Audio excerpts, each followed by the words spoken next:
This man was a top-tier assassin, but he never loaded bullets into his gun. Because he was an accident maker, he killed his targets by staging fatal accidents. When the target appeared in his scope, Sloan didn't fire a shot at him. Instead, he aimed at the car nearby.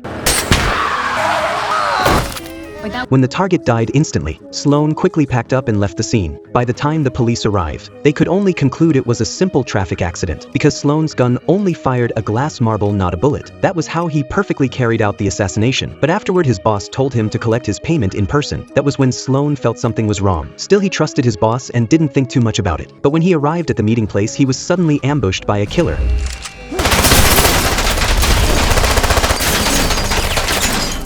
When the assassin ran out of bullets, he jumped onto a motorcycle to escape. Sloan immediately chased after him, kicking the killer off the bike. The two were forced into a brutal fight, but the assassin was quickly overpowered. Sloan demanded to know who sent him, but the man refused to say a word. Enraged, Sloan snapped his arm without hesitation.